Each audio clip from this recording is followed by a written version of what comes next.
오늘 본문 말씀이 사도행전 2장 말씀인데요. 사도행전 2장은 오순절 성령 강림 사건과 그로 인한 부흥의 역사가 기록되어 있습니다.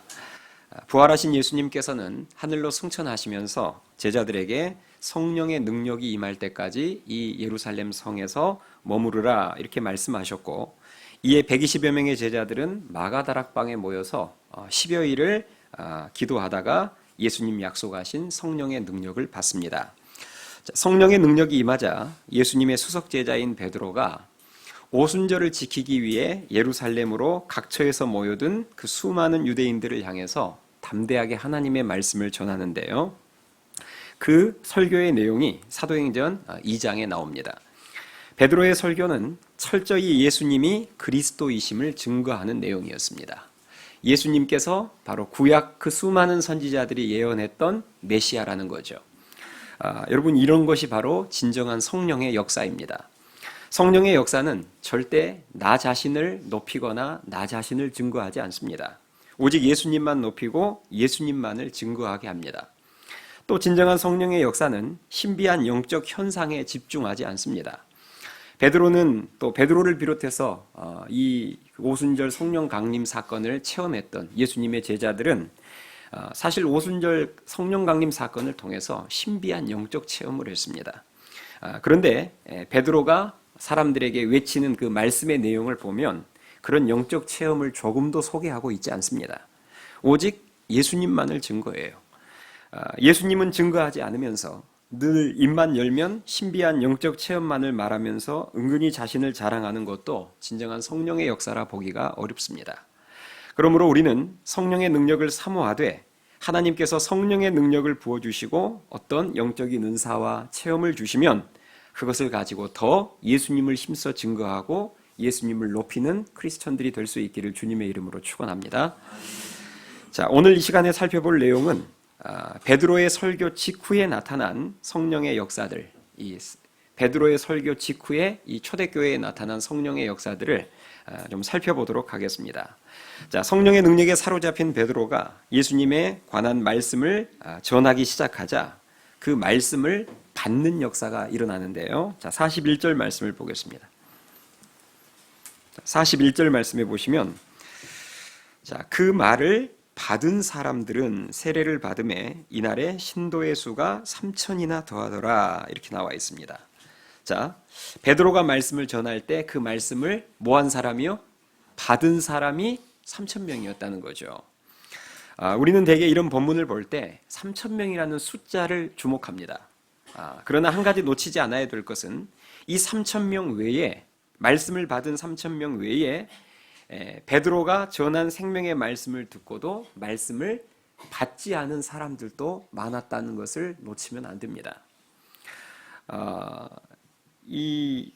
그 자리에 분명히 3,000명 외에, 말씀을 받은 3,000명 외에 더 많은 사람들이 있었는데 3,000명만 말씀을 받고 나머지는 말씀을 받지 않았어요. 그래서 예수님을 믿지 않았고 세례를 받지 못했습니다. 이게 여러분 안타까운 사실입니다. 우리 생각으로는 다른 사람도 아니고 수석 제자인 베드로가, 그것도 성령의 능력으로 충만한 상태에서 말씀을 전하면 모든 사람이 3,000명 외에 그 자리에 있었던 모든 사람들이 다 말씀을 받고 예수님을 믿을 것 같은데 그것이 아니라는 거죠. 베드로가 전한 말씀을 받은 3,000명에게만 구원의 역사, 회개의 역사, 변화의 역사가 일어났습니다. 받지 않는 사람에게는 아무 일도 일어나지 않았어요. 오늘날도 마찬가지입니다. 똑같이 예배당에 나와서 앉아서 똑같은 목사님의 말씀을 들어도 은혜를 받는 사람이 있는가 하면 은혜를 받지 못하는 사람도 있습니다. 저는 그동안 설교 사역을 하고 목회 사역을 하면서 제가 그것은 확실히 알아요. 다 저를 똑바로 쳐다보고 다 듣고 있는 것 같아도 진짜 말씀을 받고 있는 사람이 있고 말씀을 받지 않고 있는 사람이 있습니다. 그러면 겉모습을 보면 똑같은데 삶의 현장에 들어가 보면 결과가 확연하게 다른 거예요. 예를 들어서 목사님이 말씀을 전하는데 목사님이 전하는 말씀과 내 삶의 모습이 달라요. 이때 사람은 둘 중 하나의 반응을 합니다. 말씀이 옳다는 것을 인정하고 그 말씀대로 내 삶을 바꾸든지, 이게 첫 번째 반응이죠. 이게 우리가 말하는 말씀을 받는 것입니다. 두 번째는 반대로 말씀을 받지 않는 사람도 있어요. 말씀과 내 삶이 다를 때 말씀을 의도적으로 쳐내버리는 거죠. 말씀을 자기 입장에서 합리화시켜버리고 재해석하면서 말씀을 그대로 아멘하지 않는 것입니다. 이렇게 말씀을 가려서 받고 자기 마음대로 쳐내버리면 제대로 된 변화와 큰 은혜 경험하기는 어렵습니다. 예배당은 자꾸 왔다 갔다 해도 늘 자기의 생각과 마음에 맞는 말씀만 이렇게 가려서 받는 그 심한 영적인 편식 때문에 절대 신앙이 계속적으로 그리고 건강하게 성장하기가 어렵습니다. 그러므로 오늘 본문에 나오는 이 3,000명처럼 성경에 기록된 하나님의 말씀을 여러분 믿음으로 받으실 수 있기를 주님의 이름으로 축원합니다. 성령의 역사는 말씀을 쳐내는 역사가 아니에요. 내 입맛에 맞는 말씀만 가려받는 역사도 아닙니다. 하나님의 말씀이라면, 목사님이 지금 선포하고 있는 것이 분명히 성경에 기록된 하나님의 말씀이라면 가리지 않고 모든 말씀을 다 받는 역사예요. 그래서 예수님께서는 마가복음 4장 20절에서 이 밭의 비유를 하시면서 이런 말씀하셨어요. 좋은 땅에 뿌려졌다는 것은 곧 말씀을 듣고 받아 30배나 60배나 100배의 결실을 하는 자니라 이렇게 말씀하셨어요. 자, 여기서 중요한 대목은 말씀을 듣고 받아. 이게 좋은 땅, 좋은 땅과 같은 성도의 마음이라는 거죠. 데살로니가전서 2장 13절에 보니까 사도 바울은 데살로니가 교회를 향해서 이렇게 말씀하고 있습니다. 우리가 하나님께 끊임없이 감사함은 너희가 우리에게 들은 바 하나님의 말씀을 받을 때에 사람의 말로 받지 아니하고 하나님의 말씀으로 받음이니 진실로 그러하도다. 이 말씀이 또한 너희 믿는 자 가운데서 역사하느니라. 아멘. 자, 지금 바울이 데살로니가 교회를 바라보면서 뭘 칭찬하고 있는지 아시겠죠? 내가 너희 데살로니가 교회에 가서 말씀을 전하면 너희들은 내가 전한 말씀을 절대 사람의 말로 받지 않고 하나님의 말씀으로 믿고 받았다는 거예요. 그래서 그 믿음 때문에 너희들 삶 가운데 말씀이 왕성하게 역사했다는 것입니다. 저는 바라기는 예배당에 나와서 여러분 말씀을 가려 듣지 마시고 여러분 입맛에 맞고 손해보지 않을 말씀만 아멘하지 마시고 그게 하나님의 말씀이라면 여러분 모든 말씀을 믿음으로 받아서 삶 가운데 회개의 열매, 변화의 열매를 계속해서 맺어갈 수 있기를 주님의 이름으로 축원합니다. 베드로의 설교 직후에 일어난 또 하나의 역사는 3,000명 그 말씀을 받았던 베드로의 말씀을 받았던 3,000명이 이제 그 이후로 사도의 가르침을 계속해서 받기 시작했다는 것입니다. 오늘 본문 42절 말씀을 다시 한번 보세요. 42절에 보시면 자 42절에 보면 그들이 누구의 가르침을 받았다고 나오죠? 예, 사도의 가르침을 받아 이렇게 나와 있습니다. 자, 사도의 가르침을 받았다는 말은 앞서 나온 베드로의 설교를 듣고 난 이후에도 지속적인 말씀의 교육을 받았다는 거예요. 그런데 여기서 중요한 것은 그 말씀 교육을 누구에게 받았어요? 사도에게 받았습니다. 사도란 베드로뿐만이 아니라 예수님의 제자로 인정된 자가 사도입니다. 그 시대 유대인들에게는 종교 지도자들이 참 많았습니다. 그러나 초대교회는 사도들의 가르침만 받았어요. 예수님의 제자로 확실하게 인정되고 검증된 자에게 말씀의 교육을 지속적으로 받았기 때문에 초대교회 성도들의 신앙은 계속해서 건강하게 성장할 수 있었던 것입니다. 사도들에게 가르침을 받았다는 사실이 중요한 이유는 초대교회 때부터 우리가 살고 있는 지금 21세기 이 시대까지 사탄 마귀는 거짓 선지자들과 거짓 교사들을 통해서 수많은 성도들을 미혹하고 있기 때문입니다. 여러분이 신약 성경을 읽어보면 아시겠지만 끊임없이 신약 성경에서 언급하고 있는 내용이 뭐냐면 거짓 교사에 관한 말씀이고 이단에 대한 경계입니다. 그래서 사도 바울은 갈라디아서 1장 7절에서 이렇게 갈라디아 교회를 향해서 말하고 있습니다. 다른 복음은 없나니 다만 어떤 사람들이 너희를 교란하여 그리스도의 복음을 변하게 하려 함이라 이렇게 말씀하면서 거짓 교사들을 경계해야 될 것을 힘께 외치고 있습니다. 다른 복음은 없다는 거예요. 분명히 사도 바울은 갈라디아 교회에게 어떤 죄인이라도 우리를 위해서 십자가에서 피 흘려 죽으시고 3일 만에 부활하신 그 예수님을 믿으면 믿음 안에 죄 사함을 받고 구원을 얻을 수 있다라고 십자가의 복음을 가르쳤는데, 거짓 율법 교사들이 들어와 가지고 아니다, 예수님만 믿어서는 안 되고 할례도 받아야 된다, 그래야 구원을 얻을 수 있다, 이렇게 거짓을 가르쳤던 거예요. 오늘날에도 마귀는 우리들의 신앙을 병들게 하고 결국 구원으로부터 멀어지게 하기 위해서 수많은 이단들을 통해서 우리를 미혹합니다. 아시다시피 이단은 처음부터 많이 다르지 않아요. 처음부터 많이 다르고 가르치는 모든 내용이 다 틀리다면 누가 속겠어요? 한자 그대로 다를 이 끝 아닙니다. 끝이 다르다는 말은 앞부분은 진짜 많이 비슷하다는 말이에요. 그리고 다 틀리지 않고 부분이 틀리다는 말입니다. 비슷한 부분이 너무 많아요. 자, 예를 들어서 뭘 가르치면 앞부분은 굉장히 그 사람들이 성경으로 가르칩니다.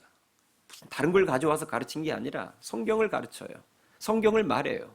그런데 앞부분은 정말 그럴듯한 말들을 많이 합니다. 성경에 있는 내용을 가르쳐요. 그러니까 마음문을 확 여는 거죠. 특히 여러분, 이단 교회도요, 인터넷에 올리는 설교 동영상에는 나쁜 것 없습니다. 그 사람들이 바보예요?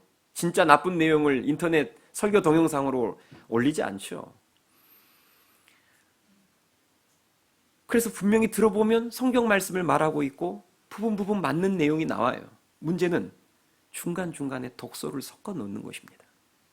이게 점점 이제 후반부로 가면 더 심해지면서 나중에 결과는 완전 다른 결과가 나와버리는 거죠. 그래서 이단입니다. 그래서 일반 성도들이 분별하기 어려운 이유가 그것입니다. 다 틀린 내용이라면 알죠. 근데 맞는 내용들 사이에 살짝씩 끼워 넣는 거예요. 그래서 여러분들에게 부탁드립니다. 여러분이 성경을 배울 때는 내가 섬기고 있는 그 교회 목사님과 그리고 그 목사님이 인정하고 추천해 준 목사님에게만 말씀을 배우실 수 있기를 주님의 이름으로 축원합니다. 교회와 목사님을 여러분들이 선정하는 일은 굉장히 중요한 일이에요. 제가 우리 교회 교역자들이나 안내위원들에게 개척 초창기부터 교육시켰던 게 뭐냐면, 절대 어떤 성도가 와도 등록을 강요하지 말아라, 재촉하지 말아라, 이 교육을 제가 지금까지 시켜오고 있습니다. 이유는 딱 하나예요. 여러분, 이 배우자 선택 다음으로 인생에 있어서 중요한 선택이 영적 지도자, 교회 선택입니다. 그런데 그것을 교회가 자꾸 따라다니면서 등록해라, 빨리 등록해라 강요하면 저는 안 된다고 생각합니다. 충분히 기도하고 충분히 살펴보고 충분히 고민할 시간을 줘야죠. 1년이어도 좋습니다. 2년이어도 좋아요. 단 여러분들이 정말 신중하게 선택하고 결정을 했다면 그때부터는 그 목사님에게 성경 공부를 받고, 그 목사님 외에는 함부로 여러분 성경 공부 받지 마세요. 여러분이 정말 신뢰했다면 그 목사님과 그 목사님이 인정하고 허락해 준 분에게만 말씀을 듣고 성경을 배울 수 있기를 주님의 이름으로 축원합니다. 교회 밖에서 하는 성경 공부나 어떤 모임 가지 마세요. 여러분이 꼭 가야 할 모임이 있다면 물어보세요. 목사님, 이런 성경 공부가 있고 이런 밖에서 모임이 있는데, 기도 모임이 있고 하는데 목사님, 그 어떤 모임입니까? 가도 되겠습니까? 물어보세요. 제가 여러분 그렇게 꽉 막힌 목사가 아닙니다. 하늘시학교에서 하는 것 외에는 절대 못 가게 하는 목사가 아니에요. 제가 봤을 때 건전하다 그러면 얼마든지 갈 수 있죠. 그러나 목사님에게 물어보지도 않고 여러분 멋대로 마음대로 아무데나 가서 성경 공부하고 잘 검증되지도 않고 확인받지도 않는 모임 함부로 참석하지 말란 말이죠.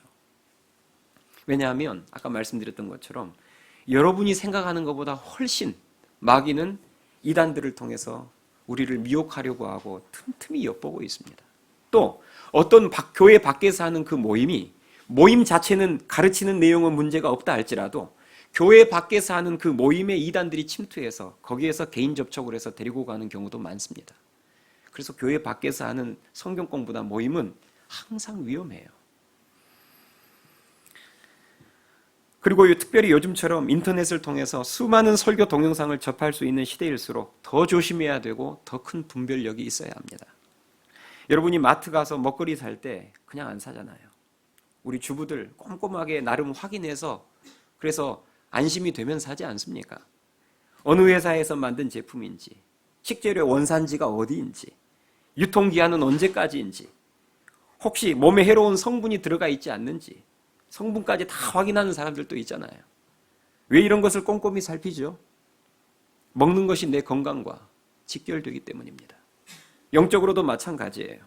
먹는 것이 내 영적인 건강과 직결됩니다. 잘못된 책, 잘못된 설교 영상 하나, 그것이 내 영혼을 얼마든지 암에 걸리게 만들 수 있습니다. 40권을 좋은 책을 보더라도 41번째 나쁜 책을 보면 그것이 나를 영적으로 넘어뜨릴 수 있고 내 영혼을 암에 걸리게 만들 수 있어요. 그러므로 여러분들이 무슨 기독교 신앙서적을 살 때에도 또 유튜브에 들어가서 설교를 들을 때에도 출처를 꼼꼼하게 확인하셔야 합니다. 미혹되기 쉬운 초짜들, 신앙의 초짜들일수록 미혹되기 쉬워요.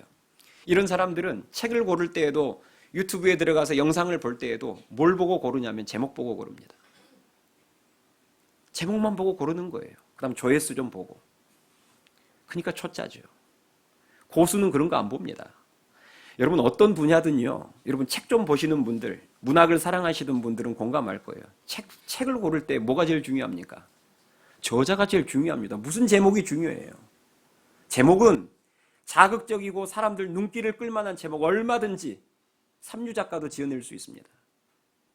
진짜 책을 아는 사람은 저자 보고 고르는 거예요. 영화도 마찬가지입니다. 초짜들이나 포스터 보고 제목 보고 고르지 진짜 영화를 아는 사람은 감독 보고 골라요. 영상도 마찬가지입니다. 여러분 유튜브 들어가면 전 세계 목사님 설교 영상이 다 뜨는데 제목 보고 고르지 마세요. 그 목사님이 어떤 분이신지가 중요합니다. 출처를 확인하고 뿌리를 확인해야죠. 저 목사님이 어떤 신학교를 졸업했고 현재 어떤 교단에 소속돼 있으며 부교육자 생활을 하면서 지금까지 어떤 교회들을 거쳐서 사역했으며 이게 훨씬 중요한 내용입니다. 그런데 이런 아무런 검증도 없이 제목 하나 보고 그 안에 어떤 독서가 들어있는 줄 알아서 여러분들이 아무 책이나 아무 동영상이나 보면 안 됩니다. 무슨 조회수, 추천수 그런 것도 믿지 마세요. 이단 목사님들 조회수가 더 높고 좋아요가 더 높을 수 있어요. 네?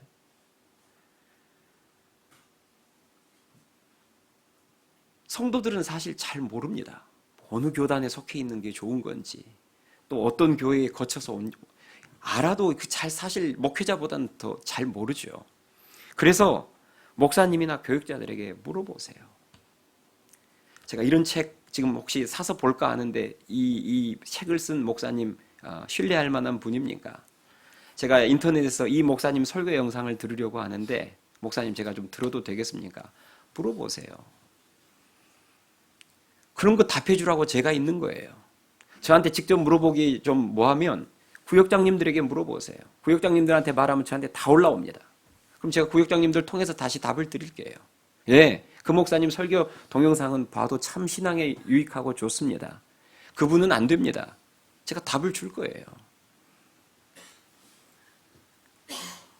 아무거나 여러분 막 보고 막 듣지 마세요. 영혼의 건강이 중요하잖아요. 또 교회 안에서 목사님 허락 없이 성도가 성도를 함부로 가르치면 안 됩니다. 교회 안에서 어떤 모임이든 누가 누구를 가르칠 때에는 반드시 제 허락을 득해야 합니다. 교역자들이 여러분들을 가르칠 수 있는 이유는 제가 교역자들의 가르침은 허락했기 때문입니다. 그런데 제 허락도 받지 않는 성도가 무슨 신앙서적 좀 읽었다고 어디서 동영상 듣고 그것을 자꾸 막 성도들에게 검증도 되지 않는 것을 함부로 나누고 가르쳐서는 안 됩니다. 과거에 우리 청년부에서 그런 청년이 한 명 있었어요. 우리 교회 청년들 몇 명을 집으로 조용히 은밀히 불러다가 또 이런 사람들은 꼭 이런 말을 합니다. 목사님한테는 말하지 마라. 이런 사람들일수록 아주 수상한 사람이에요. 왜 자기가 가르치는 게 떳떳하면 목사님한테 비밀로 해야 합니까? 그래 놓고 무슨 이상한 종말론을 가르쳤어요. 제가 나중에 그것을 이제 발견했어요. 신고가 들어와서. 그래서 그 부분을 제가 지적하면서 나무랬더니 나가버렸어요. 여러분 이런 우리를 미혹하려고 하는 이게 멀리 있지 않습니다. 가까이 있어요. 초대교회가 그 시대 수많은 종교 지도자들 중에서 예수님의 제자인 사도의 가르침을 받았던 것처럼 여러분들도 검증된 좋은 지도자들의 말씀만을 받아서 영적으로 병들지 않고 항상 건강한 성장만 있을 수 있기를 주님의 이름으로 축원합니다. 자, 베드로의 설교가 있은 후에 초대교회는 사도들의 가르침을 지속적으로 받았고요. 그와 함께 성도들 간의 풍성한 교제가 있게 됩니다. 자, 그 내용 한번 보겠습니다. 42절 말씀 보세요. 42절 말씀에 보시면 그들이 사도의 가르침을 받아 그 다음 뭐라고 나오죠? 서로 교제하고 떡을 떼며 이렇게 나옵니다. 우리가 이제 이 말씀을 보면서 알 수 있는 것은 성령의 역사, 은혜의 역사는 반드시 교제의 역사, 아름다운 이 교회 공동체 교제의 역사로 이어지게 되더라는 것입니다. 그래서 오늘 본문 44절에도 보시면요. 44절 보세요. 44절에 보시면 믿는 사람이 어떻게 있었다고 나오죠? 다 함께 있어. 또 46절에 보면 날마다 마음을 같이하여 성전에 모이기를 힘썼다. 이렇게 나와 있습니다. 여러분 이렇듯 성령의 역사, 은혜의 역사는 반드시 모이는 역사, 아름다운 교제의 역사로 이어지게 되어 있습니다. 반대로 사탄의 역사는 분열의 역사고 흩어지게 하는 역사고 따로 놀게 하는 역사입니다. 마귀는 성도들을 이런저런 일로 시험 들게 해서 공동체를 싫어하게 만들고 멀어지게 만듭니다. 또 그 사람을 교만하게 만들어서 수준이 낮아서 나는 저런 공동체 못 들어가겠다 해서 또 그 교만함을 자극해서 공동체 안에 들어가지 못하게 만들 때도 있고 때로는 영적 게으름에 빠져서 모임 가운데 들어오지 않게 만듭니다. 따로 떨어져서 혼자 신앙생활하게 만드는 거죠. 한 가지 확실한 것은 성도가 은혜를 받으면 받을수록 모이기에 힘쓰고 공동체 안으로 들어가려고 한다는 것입니다. 이것은 꼭 성경에 나와서가 아니라 제가 확실하게 경험해 봐서 압니다. 제가 과거에 형식적으로 예배만 드리는 종교 생활을 했던 때가 저한테 있었습니다. 제가 경험해 봐서 알아요. 제가 정말 하나님을 향한 사랑함과 또 갈망함이 없이 그냥 형식적으로 가서 예배 출석 도장만 찍으며 왔다 갔다 종교 생활했던 때가 저도 있었어요. 그때는 예배 외에는 어떤 모임도 참석하기 싫었습니다. 누가 어떤 모임 와라 그러면 제일 할 일 없이 보이고 그런 사람들이 너무 싫었어요. 그리고 심지어는 솔직히 예배도 하나님한테 무슨 벌 받을까봐 또 어머니에게 눈도장 찍으려고 제가 나간 거지 제가 사실 예배도 좋아서 나갔던 건 아닙니다. 그런데 참 놀라운 것은요. 제가 그렇게 하다가 나중에 은혜의 맛을 알게 되고 은혜로 충만해지자 제 안에 변화가 일어나는데 그 일어났던 변화 중에 대표적인 변화가 뭐냐면 제가 그렇게 싫어했던 그 교회 공동체 안으로 들어가고 싶은 마음이 생기는 거예요. 그래서 제가 제 발로 찾아갔습니다. 예전에는 그렇게 오라고 해도 제가 거절하고 도망다니고 피해 다녔던 제가 어느 순간 은혜를 받고 나니까 제 발로 찾아가더라고요. 여러분 진짜 은혜를 받으면 반드시 믿음의 공동체를 향해서 마음 문을 열게 되어 있습니다. 그리고 그 공동체 안으로 들어가는 거예요. 그러나 병들면 병들수록 영적으로 병들면 병들수록 공동체가 싫은 거죠. 은혜를 받잖아요. 그러면 진짜 은혜를 받으면 나타나는 현상 중에 하나가 뭐냐면 막 나누고 싶어져요. 여러분 이 말을 공감하신 분 많을 거예요. 진짜 은혜를 받잖아요. 그러면 막 나누고 싶어져요. 내가 사랑하는 사람, 또 같은 믿음의 식구들에게 막 나누고 싶어지는 거예요. 기도해주고 싶고 같이 기도하고 싶고. 자, 그렇다면 초대교회가 모여서 어떻게 교제했는지를 살펴보도록 하겠습니다. 무조건 모인다고 또 다 좋은 건 아니죠. 모여서 무엇을 했느냐가 중요합니다. 모여서 늘 입술로 죄만 짓는 모임이라면 그런 모임은 차라리 안 하는 게 낫습니다. 자, 그래서 이 시간에는 초대교회가 모여서 어떤 내용의 교제를 나눴는지 살펴보도록 하겠습니다. 첫 번째 이 초대교회는요. 말씀 중심, 예수님 중심의 교제를 나눴습니다. 42절 말씀을 보세요. 42절에 보시면 그들이 사도의 가르침을 받아 서로 교제하고. 자, 교제 전에 지금 먼저 뭐가 나오죠? 사도의 가르침을 받아서, 그렇죠? 그 가르침의 말씀을 받아서 그걸 가지고 서로 교제하고. 자, 이게 바로 말씀 중심의 나눔이고 교제입니다. 그리고 그 뒤에 보면 떡을 떼며 이런 말씀이 나오는데, 이 떡을 떼면은 성찬식을 의미합니다. 성찬식은 여러분 아시는 것처럼 떡을 떼고 잔을 나누잖아요. 나의 구원을 위해서 십자가에서 피 흘려 죽으신 그 예수님의 죽음과 구원의 은혜를 기억하는 예식입니다. 초대교회 때는 성찬식을 지금보다 훨씬 많이 했어요.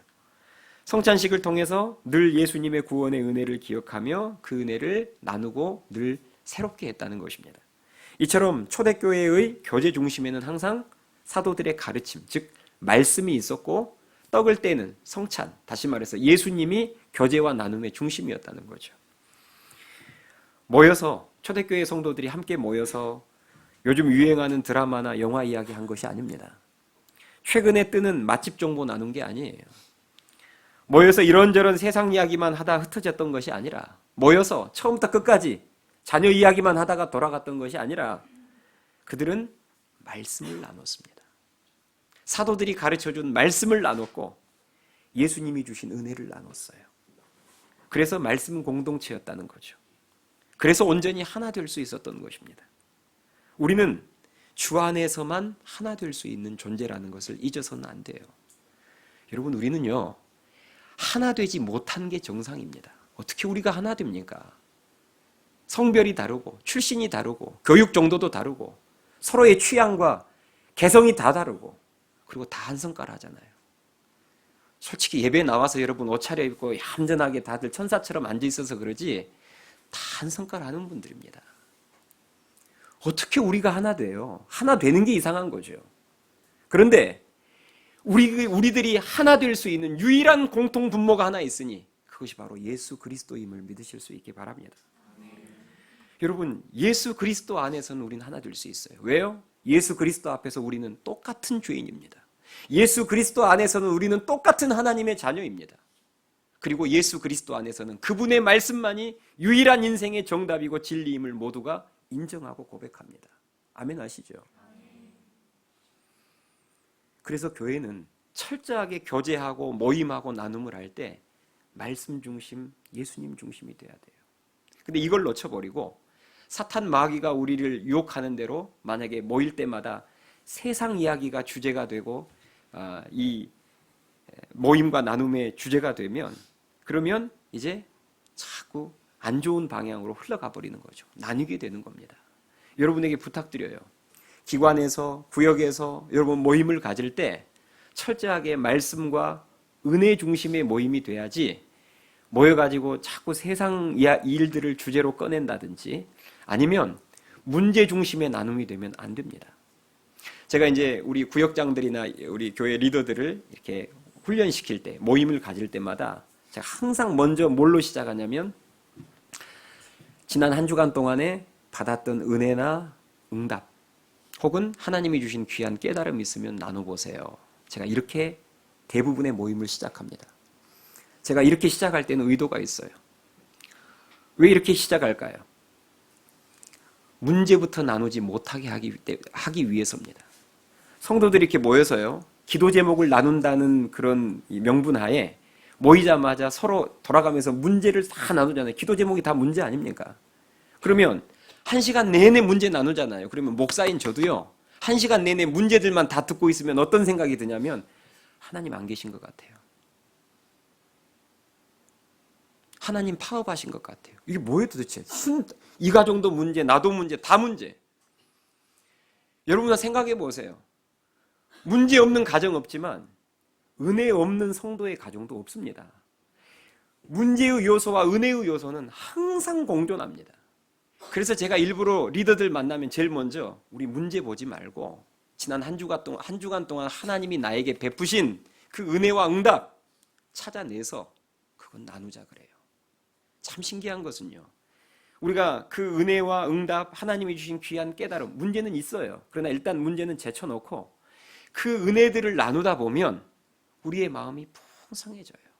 그리고 다른 사람이, 다른 성도가 나눈 은혜를 들으면서 내가 받은 은혜도 같이 생각이 나는 거예요. 아, 그렇구나. 그런 은혜가 있었지. 나도 그런 은혜 주셨지. 그러면서 은혜가 풍성해지고 그것을 놓고 감사할 때 하나님이 더 풍성한 감사의 제목과 은혜를 부어주심을 믿으실 수 있기 바랍니다. 그래서 모든 나눔은 말씀 중심의 교제가 돼야 되고, 그리고 문제 중심의 나눔이 되면 안 됩니다. 우리는 은혜를 나눠야 돼요. 그러면 제가 여러분 모여서 뭐 기도 제목이다, 문제는 절대 입 밖에 내지 마라, 그 말이 아닙니다. 문제도 나눠야죠. 서로 기도 제목도 나눠야 되고, 그러나 그것은 제가 항상 거의 마지막에 나눕니다. 그것이 주가 되지 못하도록. 문제도 나누긴 나눠야 되지만 우리는 항상 주가, 말씀이 주가 돼야 되고 은혜가 주가 돼야 됩니다. 아멘 하시죠? 그래서 맨 끝부분에 기도 제목 간단히 나누고, 그리고 기도해야죠. 교회 공동체가 모여서 말씀과 은혜가 아닌 세상 것들 중심으로 교제를 하게 되면 공통 분모를 찾지 못하게 되고, 그러면 반드시 안에서 분열이 시작이 됩니다. 금이 가기 시작돼요. 만남 가운데. 한번 생각해 보세요. A라는 성도는 요즘 창업에 관심이 많은데 B라는 성도는 여행에 관심이 많아요. C라는 성도는 예를 들어서 다른 스포츠에 관심이 많아요. 근데 만약에 A라는 성도가 모여가지고 모임을 시작하는데 막 창업 이야기를 꺼내놓는다고 해보세요. 그럼 모임 가기 싫은 거예요. 이 성도는 자녀가 있는데 이 성도는 자녀가 없어요. 그런데 이 성도는 모이면 맨날 자녀 이야기만 하고 싶은 거예요. 이 성도는 모이기 싫은 거예요. 그러나 예수님 이야기 꺼내면 우리는 다 오케이입니다. 예수님의 은혜 이야기를 꺼내면 우리는 다 오케이예요.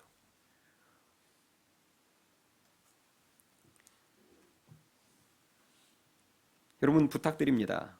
교회 안에서 여러분들이 모여서 교제하실 때 세상의 유행이나 문제 중심의 나눔이 되면 안 되고 말씀과 은혜가 모임의 중심이 되게 하십시오. 그러면 우리는 더 하나 될 것이고 주의 은혜는 더 풍성하게 임할 것입니다. 다음으로 이 초대교회의 교제를 보면요, 서로의 필요를 실제적으로 채워주는 교제였습니다. 44절 말씀 보세요. 자, 44절에 보시면 믿는 사람이 다 함께 있어 모든 물건을 서로 뭐하고요? 통용하고. 45절 또 재산과 소유를 팔아 각 사람의 필요를 따라 나눠주며. 자, 우리가 이런 모습 보면서 초대교회의 교제는, 성도들의 교제는 말로만 서로 사랑했던 것이 아니라 서로의 필요를 실제적으로 채워주는 그런 실천이 있는 교제였구나라는 것을 알 수 있습니다. 여러분, 성령의 역사가 일어나고 성도들의 모임마다 은혜가 충만해지면 반드시 나타나는 현상 중에 하나가 마음만 열리는 게 아니에요. 움켜쥐었던 손이 펴지고 지갑이 열리기 시작합니다. 그래서 어려운 교우들, 어려운 이웃들이 보면 섬기고 나누는 거죠. 저는 우리 교회 안에서도 제가 그런 모습을 많이 봤습니다. 한 구역원이 경제적으로 힘들다고 하니까 다른 분들이 십시일반 모으고 걷어다가 식료품을 사주는 것을 봤어요. 또 성경 공부나 단기 선교나 수련회를 가야 되는데 자녀 맡길 곳이 없으니까 갔다 오라고 하면서 내가 그동안 자녀 돌봐준다고 하는 가정도 제가 봤습니다. 그게 섬기는 거죠. 실제적인 필요를 채워주는 겁니다. 또 장례가 터지면 반차를 쓰거나 월차를 써서라도 가서 돕고 섬기는 모습도 봤고요. 출산하는 가정이 있으면 내 자녀가 쓰던 그 육아용품 꼼꼼하게 챙겨서 다 소독해서 건네주는 그런 모습도 봤습니다. 또 이번 바자회 때도 마찬가지고요. 내가 있는 물건 다른 사람에게 혹시 더 요긴하게 쓰임받지 않을까 싶어서 헐가격에 내놓는 거죠. 그냥도 주고 싶지만 또 그거 헐가격에 내놔서 부담 없이 가져가서 쓰라고. 또 그 돈은 우리가 선교지나 구제비로 쓰지 않습니까? 이런 실제적인 구제와 나눔이 믿음의 공동체 안에 반드시 있어야 된다는 것입니다. 또 초대교회의 교제를 보면요, 식탁에 나눔이 있는 교제였습니다. 46절 말씀 보세요. 46절에 보시면 날마다 마음을 같이하여 성전에 모이기를 힘쓰고 집에서 떡을 떼며 기쁨과 순전한 마음으로, 그다음 뭐라고 나오죠? 음식을 먹고, 이렇게 나와 있습니다. 여러분, 이 초대교회 성도들은요, 모여서 떡을 떼는 성찬식만 했던 것이 아니라 음식을 나눴습니다. 이 말은 무슨 말이냐면 식탁의 교제가 있었다는 말이에요. 식탁의 교제는 참 중요합니다. 함께 무엇을 먹는다는 것은 굉장히 의미가 있는 일이고요, 굉장히 짧은 시간 안에 사람을 가까워지게 만드는 힘이 식탁의 교제 안에 있습니다. 그래서 예수님께서도, 우리가 사복음서를 보면 예수님께서도 식탁의 교제를 제자들과 많이 하셨어요. 심지어는 요한복음 21장에 보면 예수님이 부활하신 예수님이 갈릴리에서 제자들을 처음으로 만나실 때도 조반을 차려놓고 아침상을 차려놓고 제자들을 만나서 허기진 제자들에게 밥상을 나누며 그러면서 만남을 가지셨습니다. 성도들도 마찬가지입니다. 식탁의 교제는 참 중요합니다. 세상 사람들은 술잔을 나누고 문제를 나누면서 친해지지만 우리는 그렇지 않아요. 우리 예수님을 믿는 크리스찬들은 술잔을 나누고 문제를 나누며 친해지는 것이 아니라 우리는 식탁의 교제를 나누고 말씀을 나누고 은혜를 나누면서 주 안에서 하나 되어져 감을 믿으실 수 있기 바랍니다. 그래서 주일 예배 이후에 우리 예배 끝나면은 주일에 식탁의 교제 있잖아요. 중요합니다. 예배만큼 중요해요. 그 중요성을 여러분들이 아시고 적극적으로 참여하시고 또 지금 이 식탁의 교제를 준비하는 손길들이 있어요. 우리 여자 구역에서 돌아가면서 주일 식사를 토요일 날 나오셔서 준비하는데 준비하신 분들도 식탁의 교제라는 게 이렇게 중요한 것이구나 라는 것을 깨달아 알아서 여러분이 정말 지금 중요한 사역하고 계신다는 것을 깨달아 알아서 더 기쁨으로 감당할 수 있기를 주님의 이름으로 축원합니다. 또 이 초대교회의 공동체 교제의 모습을 보면요, 찬미가 있는 교제였습니다. 47절 말씀 보세요. 자, 47절에 보시면 하나님을 뭐 했다고 나오죠? 찬미하며 이렇게 나와 있어요. 여러분, 이 찬미는 찬미하고 같은 말은 찬양이에요. 찬미와 찬양은 그 정확한 뜻이 뭐냐면 하나님을 높이고 자랑한다라는 의미입니다. 내가 믿는 하나님은 신실하신 하나님이세요. 또 전능하신 하나님이세요. 이 자체가 지금 찬미고 찬양이에요. 여기에다가 우리가 이제 멜로디, 곡을 붙이면 그것을 찬송가라고 하죠. 네. 자, 지금 여기에서 초대교회 성도들이 모여서 교제할 때 찬미했다는 말은 하나님을, 내게 은혜 주신 하나님을 높이고 간증했다는 말이에요. 그러니까 오늘날로 말하자면 간증이죠. 네. 초대교회 성도들은 서로 모이면 서로의 간증을 나눴던 공동체였습니다.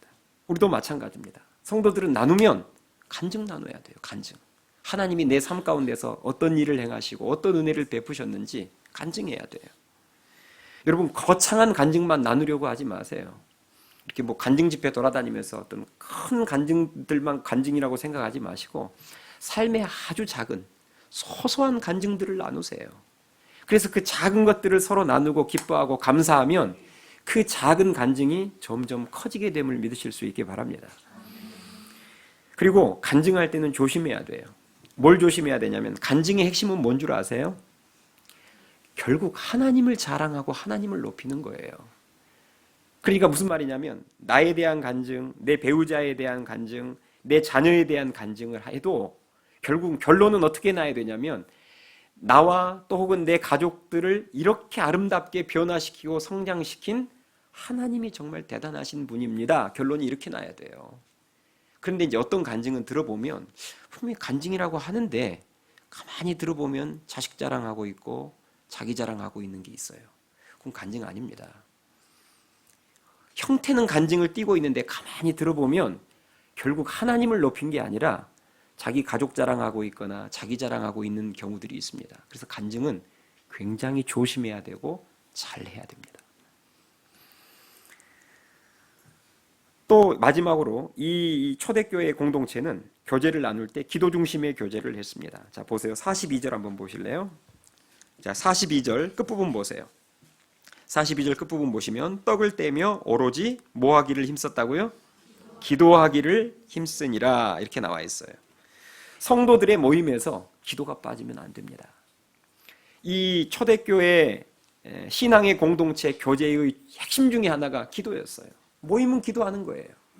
오늘날 보면 제가 교회에서의 모임을 보면 기도 제목은 나누는데 실제 기도는 거의 하지 않는 모임들이 많습니다. 기도해야죠. 같이 모여서. 우리의 모임은 항상 뭘로 시작했든 기승전 기도.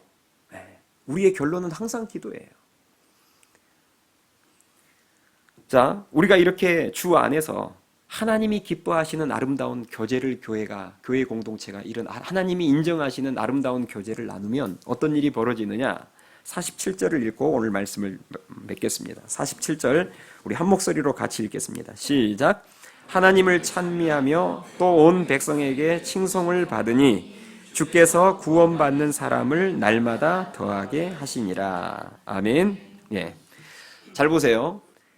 베드로가 말씀을 전했고 또 사도들이 전한 말씀을 받아서 이들이 주님께서 기뻐하시는 아름다운 성도들 안에 모임을, 그 교제를 나눌 때에 어떤 일이 벌어졌냐면 백성들에게 칭송을 받았다는 거예요. 이 말은 무슨 말이냐면 세상 사람들에게 인정을 받고 선한 영향력을 끼쳤다는 거죠. 그러면서 교회는 더욱더 성장해 가고 확장되어져 가는 것을 보게 됩니다.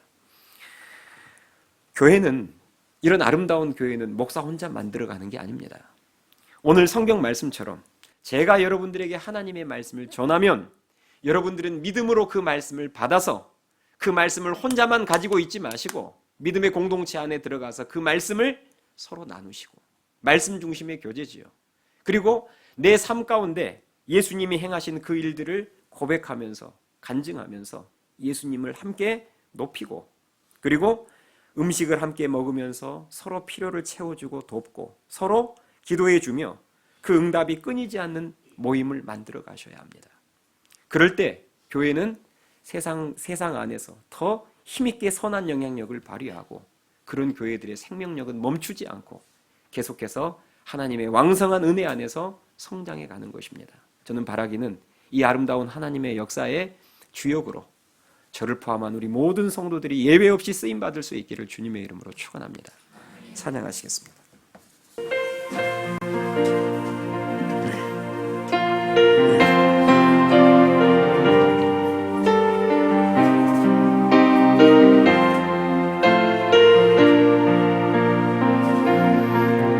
우리에겐 소원이 하나 있네. 주님 다시 오실 그날까지 우리 가슴에 새긴 주의 십자가 사랑, 나의 교회를 사랑케 하네. 주의 교회를 향한 우리 마음, 희생과 포기와 가난과 고난, 하물며 죽음조차 우릴 막을 수 없네. 우리 교회는 이 땅의 희망,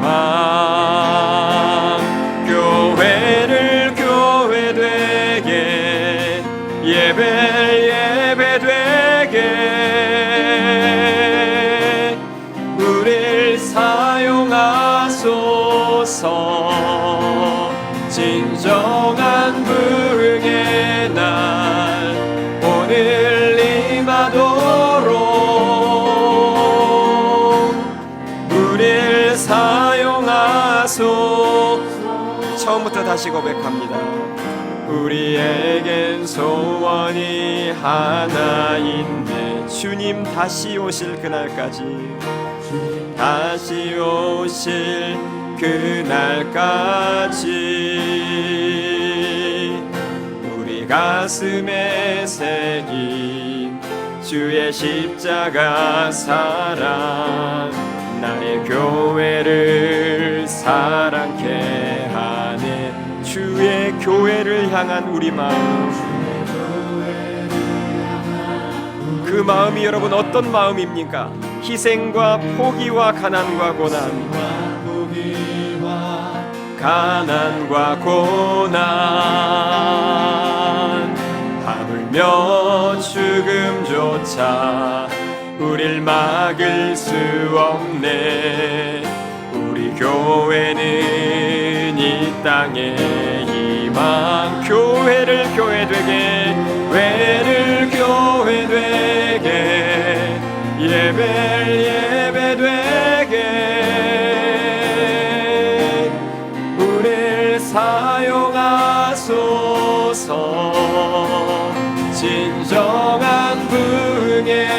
날 오늘 임하도록 우릴 사용하소. 성령 안에 예배하리라. 성령 안에 예배하리라. 자유의 마음으로 자유의 마음으로 사랑으로 사역하리라. 사랑으로 사역하리라.